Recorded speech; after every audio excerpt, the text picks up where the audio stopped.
नमस्कार दोस्तों, online study cover में आपका स्वागत है।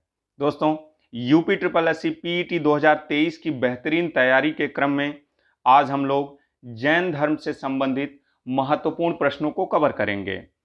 दोस्तों, यकीन मानिए इस वीडियो को देखने के बाद जैन धर्म से संबंधित कोई भी प्रश्न आपका एग्जाम में नहीं छूटेगा। तो चलिए शुरू करते हैं।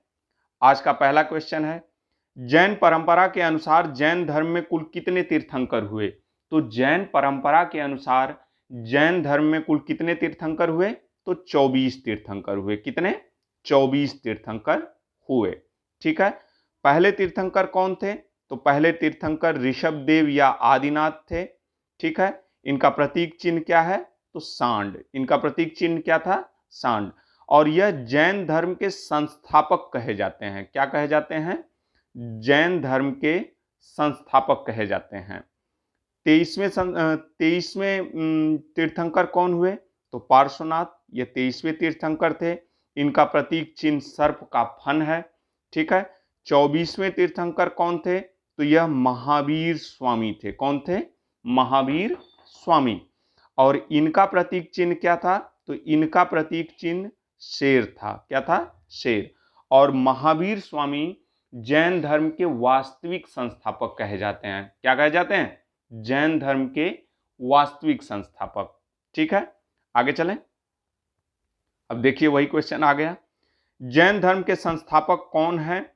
तो जैन धर्म के संस्थापक ऋषभदेव को कहा जाता है। किसको? ऋषभदेव को। ठीक है।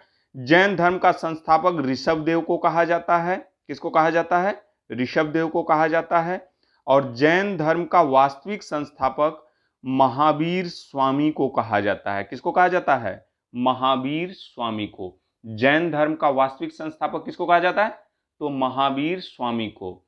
अरे भाई, जैन धर्म का वास्तविक संस्थापक किसको कहा जाता है? तो महावीर स्वामी को। और जैन धर्म का संस्थापक पूछे तो ऋषभदेव को कहा जाता है। ठीक है। मथुरा, मौर्य काल में मथुरा जैन धर्म का प्रमुख केंद्र था। मथुरा कला का संबंध जैन धर्म से है। तो मथुरा कला का संबंध किससे है? तो जैन धर्म से। ठीक है। आगे चलें। जैनियों के पहले तीर्थंकर कौन थे? तो जैनियों के पहले तीर्थंकर ऋषभदेव थे। कौन थे? ऋषभदेव। कौन थे? ऋषभदेव। अब इसमें डिटेल्स देख लेते हैं। ऋषभदेव या आदिनाथ यह पहले तीर्थंकर थे। अजीतनाथ दूसरे तीर्थंकर थे। अरिष्टनेमी या नेमिनाथ, अरिष्टनेमी या नेमिनाथ यह 22वें तीर्थंकर थे। पार्श्वनाथ 23वें तीर्थंकर थे। और महावीर स्वामी कौन से क्रम के तीर्थंकर थे? तो ये 24वें तीर्थंकर थे। ठीक है। आगे चलें। जैन धर्म में पूर्ण ज्ञान के लिए किस शब्द का प्रयोग किया गया है? तो जैन धर्म में पूर्ण ज्ञान के लिए कैवल्य का प्रयोग किया गया है। किसका? कैवल्य शब्द का प्रयोग किया गया है। अब इसकी थोड़ी सी डिटेल्स ले लेते हैं दोस्तों। डिटेल्स काफी इंपॉर्टेंट है आप लोगों के लिए। क्या पता इसी डिटेल्स से आपके एग्जाम में क्वेश्चन बन जाए। ठीक है। तो इसको जरूर आप पढ़िएगा। जैन धर्म में पूर्ण ज्ञान के लिए कैवल्य यानी मोक्ष की प्राप्ति शब्द का प्रयोग किया गया है। किसका प्रयोग किया गया है? तो कैवल्य का। पूर्ण ज्ञान के लिए जैन धर्म में किसका प्रयोग किया गया है? तो कैवल्य का प्रयोग किया गया है। जैन धर्म में 24वें तीर्थंकर महावीर स्वामी को 12 वर्ष की कठोर तपस्या के बाद जंभिक ग्राम में ऋजुपालिका नदी के तट पर साल वृक्ष के नीचे कैवल्य यानी पूर्ण ज्ञान प्राप्त हुआ है। ठीक है। जैन धर्म के 24वें तीर्थंकर महावीर स्वामी को ज्ञान किस नदी के तट पर प्राप्त हुआ? तो ऋजुपालिका नदी के तट पर। कहां? जाम्भिक ग्राम में। ठीक है। साल के वृक्ष के नीचे। कितने वर्ष की कठिन तपस्या के बाद? तो 12 वर्ष की कठिन तपस्या के बाद। ज्ञान प्राप्ति के पश्चात महावीर केवलीन कहलाए, जिन्हें जिन यानी विजेता, अरहत यानी पूज्य, निर्ग्रंथ बंधन रहित, अरहंत यानी धन्य और महावीर यानी बहादुर भी कहा गया। यानी मोक्ष प्राप्त करने के बाद ज्ञान की प्राप्ति करने के बाद ये क्या क्या कहलाए? जिन, अरहत, निर्ग्रंथ, अरहंत, महावीर, ये सब कहलाए।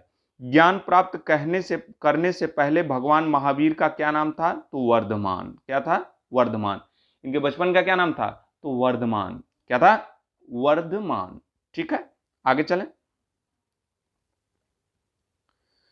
तमिल का गौरव ग्रंथ जीवक चिंतामणि किस धर्म से संबंधित है? तो तमिल का गौरव ग्रंथ जीवक चिंतामणि, तो जीवक चिंतामणि किस धर्म से संबंधित है? तो जैन धर्म से संबंधित है। किससे? जैन धर्म से। अब इसकी डिटेल्स ले लेते हैं, थोड़ी सी डिटेल्स ले लेते हैं दोस्तों।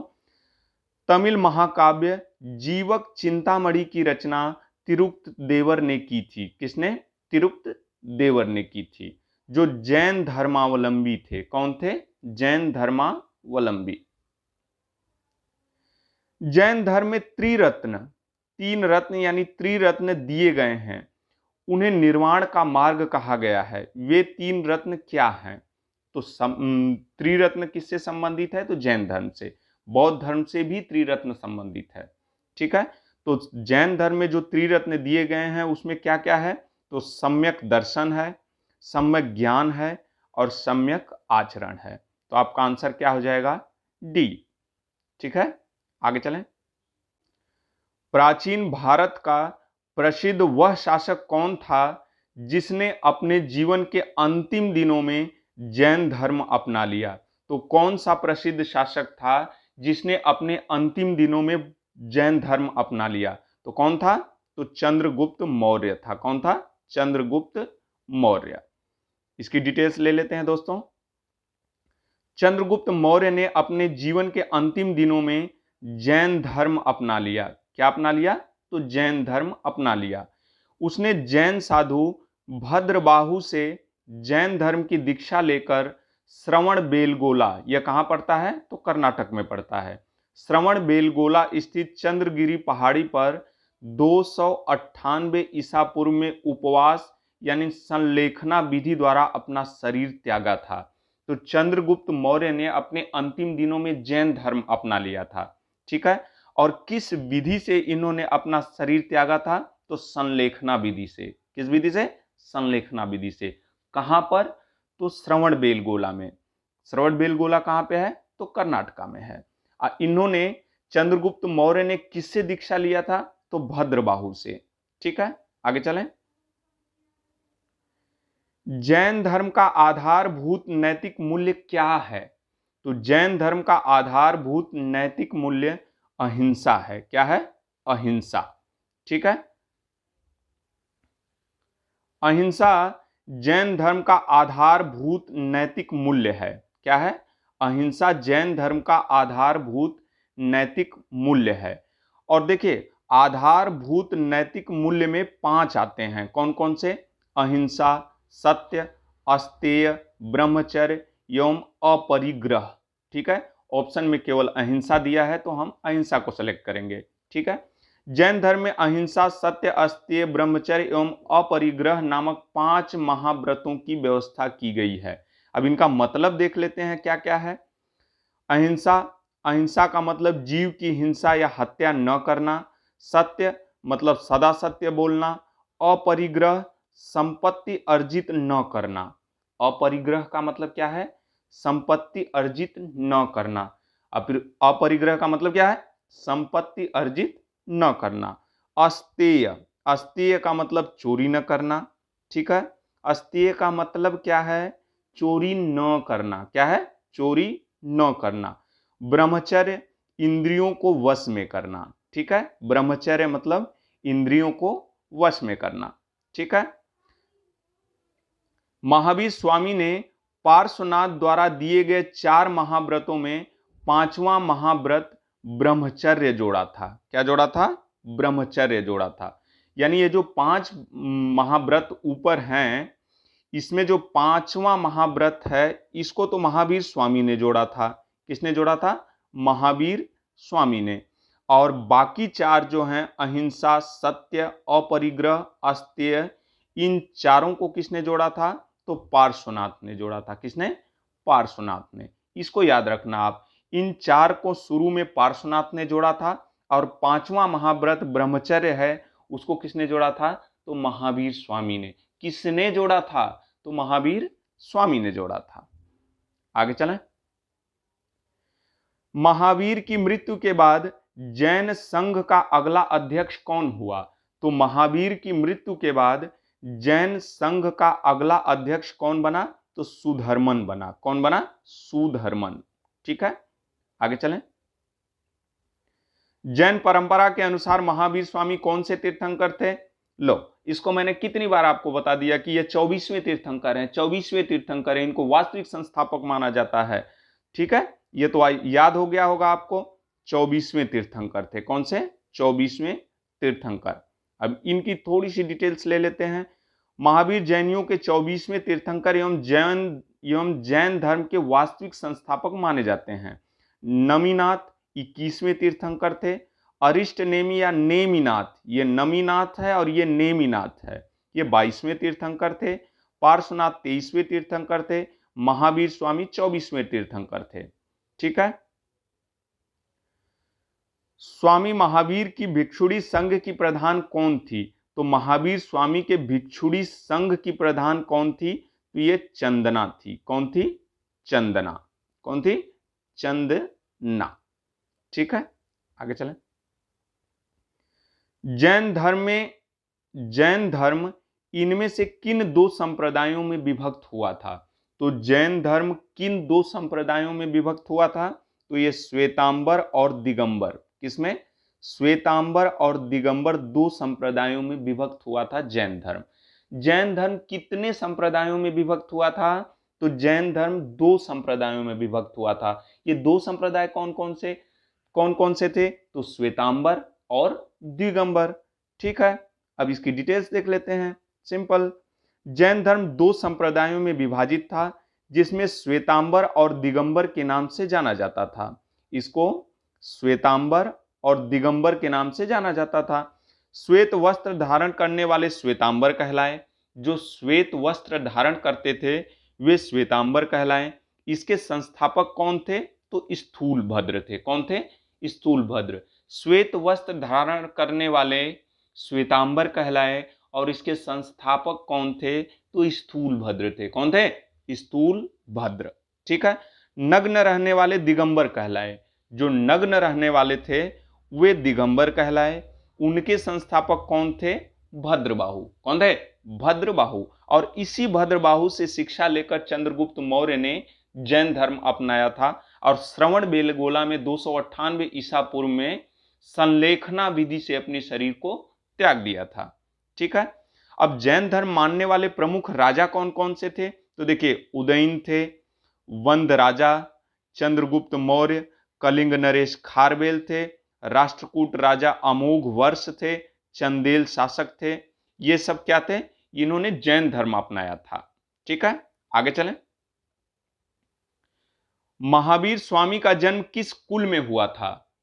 महावीर स्वामी का जन्म किस कुल में हुआ था?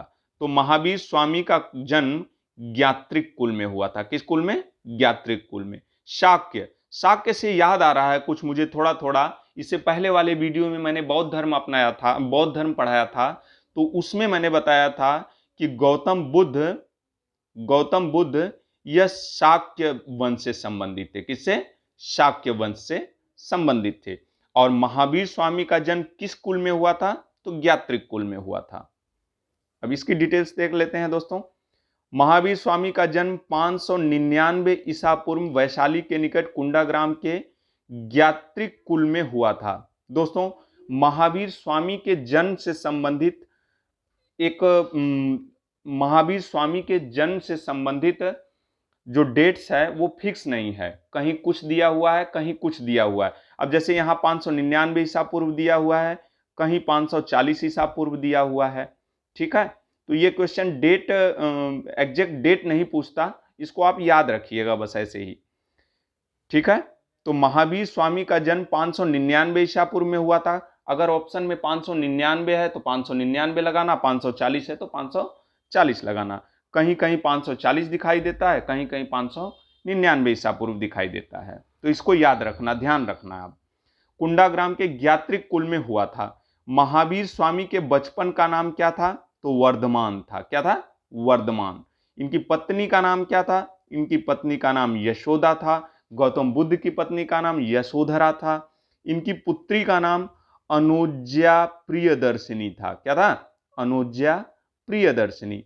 इनके पिता सिद्धार्थ कुंडाग्राम के क्षत्रिय कुल के प्रधान व माता त्रिशला अथवा विदेह दत्ता लिच्छवी नरेश चेटक की बहन थी। ठीक है, इनकी जो माता थी त्रिशला या विदेह दत्ता भी इनको कहा जाता है, यह लिच्छवी नरेश चेटक की बहन थी। ठीक है, महावीर स्वामी ने अपने उपदेश प्राकृत भाषा में दिए हैं। महावीर स्वामी के प्रथम अनुयायी कौन थे? तो ये जमाली थे। कौन थे? जमाली।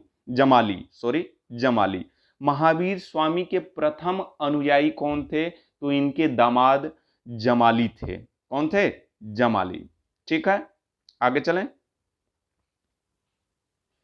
जैन ग्रंथ कल्पसूत्र की रचना किसने की थी? तो जैन ग्रंथ कल्पसूत्र की रचना भद्रबाहु ने की थी। किसने? भद्रबाहु ने की थी। और यह संस्कृत भाषा में लिखा हुआ था। किस भाषा में? संस्कृत भाषा में लिखा हुआ था। आगे चलें। निम्नलिखित में से किस नगर में प्रथम जैन संगीति यानी सभा आयोजित की गई थी? तो प्रथम जैन संगीति कहां आयोजित की गई थी? तो पाटलिपुत्र में। कहां? पाटलिपुत्र में। अरे भाई, प्रथम जैन संगीति कहां आयोजित हुई थी? तो पाटलिपुत्र में आयोजित हुई थी। तो देखिए, पहली जैन संगीति 300 ईसा पूर्व के लगभग पाटलिपुत्र में हुई थी। इसकी अध्यक्षता स्थूलभद्र ने की थी। किसने?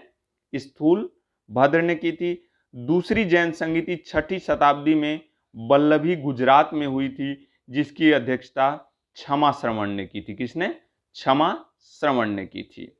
आगे चलें। जैन साहित्य को क्या कहा जाता है? जैन साहित्य को क्या कहा जाता है? तो जैन साहित्य को आगम कहा जाता है। क्या कहा जाता है? आगम। त्रिपिटक ये बौद्ध साहित्य था। बौद्ध साहित्य को त्रिपिटक कहा जाता है। और जैन साहित्य को क्या कहा जाता है?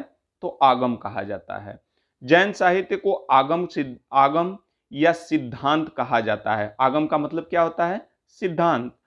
इसके अंतर्गत 12 अंग, 12 उपांग, 10 प्रकीर्ण, 6 छेद सूत्र, 4 मूल सूत्र एवं अनुप्रयोग सूत्र आते हैं। ठीक है, और बौद्ध साहित्य को क्या कहा जाता है? तो त्रिपिटक कहा जाता है। क्या कहा जाता है? त्रिपिटक। जैन साहित्य को क्या कहा जाता है? तो जैन साहित्य को आगम कहा जाता है। बौद्ध साहित्य को क्या कहा जाता है? तो इनको बौद्ध साहित्य को त्रिपिटक कहा जाता है। क्या कहा जाता है? त्रिपिटक। ठीक है, आगे चलें। अणुव्रत शब्द किस धर्म से संबंधित है? आप सभी को पता है कि अणुव्रत शब्द यह जैन धर्म से संबंधित है। किससे? जैन धर्म से। महावीर की मृत्यु कहां हुई थी? तो महावीर की मृत्यु पावापुरी में हुई थी। कहां? पावापुरी में। ठीक है, आगे चलें। महावीर स्वामी का जन्म 599 ईसा पूर्व वैशाली के निकट कुंडाग्राम के ज्ञात्रिक कुल में हुआ था। कहां इनका जन्म हुआ था? तो कुंडाग्राम में हुआ था। महावीर स्वामी का जन्म कहां हुआ था? तो कुंडाग्राम में हुआ था। किस गोत्र में हुआ था? किस वंश में हुआ था? किस कुल में हुआ था? तो ज्ञात्रिक कुल में हुआ था। कब हुआ था? 599 ईसा पूर्व में। महावीर स्वामी की मृत्यु 527 ईस्वी में पावापुरी में हुई थी। कहां हुई थी? पावापुरी में। कब? 527 ईसा पूर्व में। जो मल्लगढ़ राज की राजधानी थी। किसकी थी? मल्लगढ़ राज की राजधानी कहां थी? पावापुरी। अब देख लेते हैं दोस्तों, महावीर स्वामी की एक अन्य तिथि 500 ईसा पूर्व। महावीर स्वामी के जन्म की एक अन्य तिथि 540 ईसा पूर्व तथा मृत्यु 468 ईसा पूर्व है।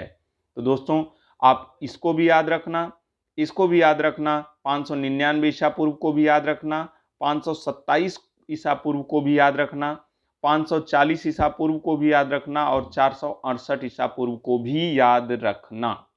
ठीक है, हालांकि पूछता तो नहीं है लेकिन फिर भी आप याद रखना इसको। महावीर की माता कौन थी? तो महावीर की माता कौन सी? त्रिशला थी। कौन थी? त्रिशला।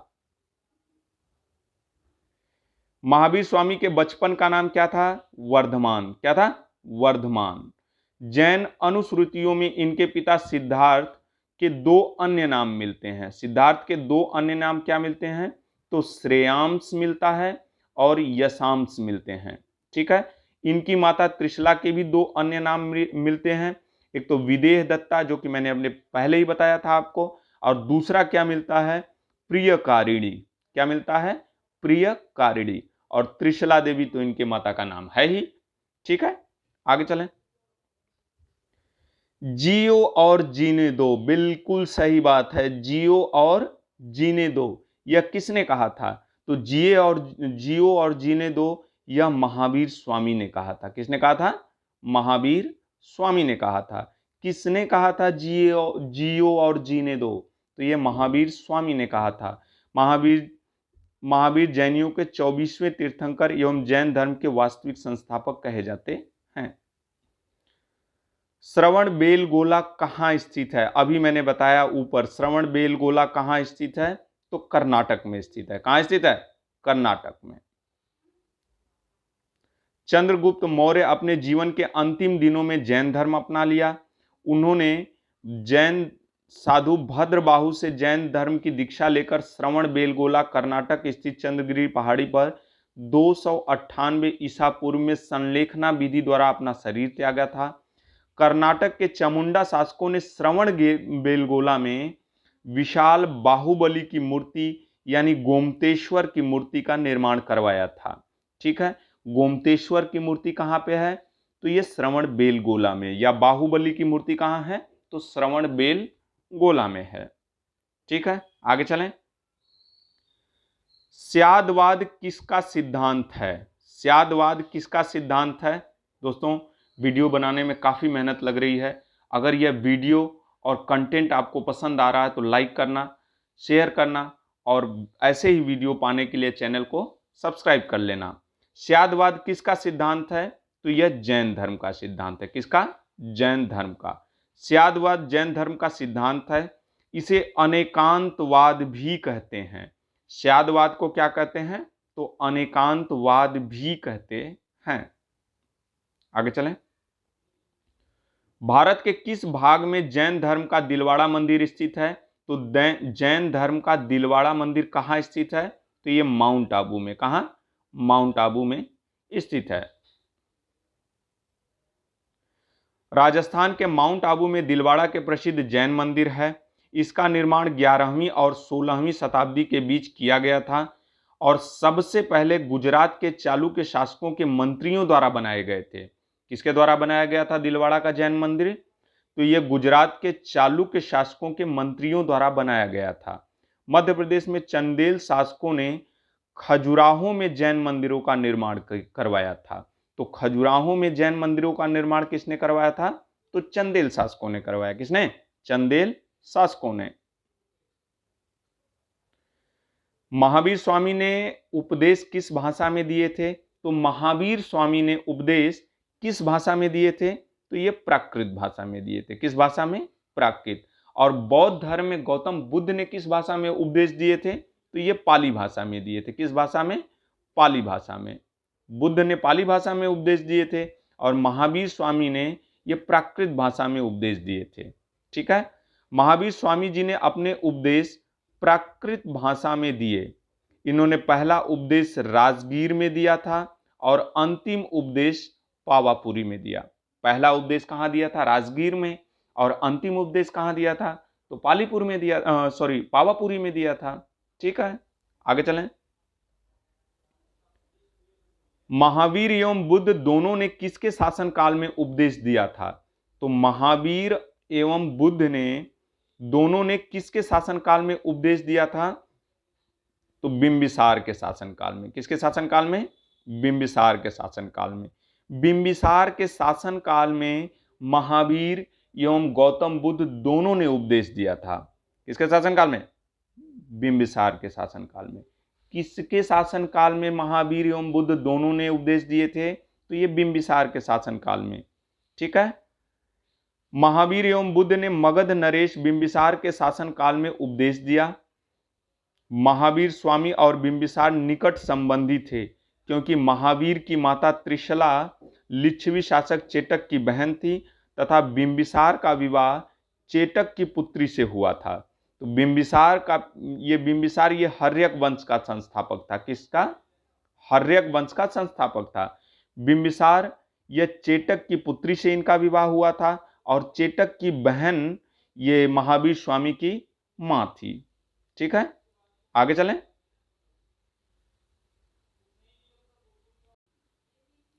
निम्नलिखित में से कौन सबसे पूर्वकालिक जैन ग्रंथ कहलाता है? तो निम्नलिखित में से कौन सबसे पूर्वकालिक जैन ग्रंथ कहलाता है? तो ये 14 पूर्व कहलाता है। क्या कहलाता? कौन सा? 14 पूर्व। ठीक है, 14 पूर्व यह सबसे पूर्वकालिक जैन ग्रंथ कहलाता है। आगे चलें, लास्ट क्वेश्चन है दोस्तों। जैन साहित्य का संकलन किस भाषा व लिपि में किया गया है? तो जैन साहित्य जिसे त्रिपिटक, जैन साहित्य कौन सा होता है? आगम। जैन साहित्य कौन सा है? आगम। तो जैन साहित्य का संकलन किस भाषा व लिपि में किया गया है? तो ये प्राकृत व अर्धमागधी लिपि में किया गया है। किसमें? प्राकृत एवं अर्धमागधी लिपि में इसका संकलन किया गया है। दोस्तों, इस वीडियो को यहीं पे कंप्लीट करते हैं। कल एक नए वीडियो के साथ हाजिर होंगे। तब तक के लिए धन्यवाद।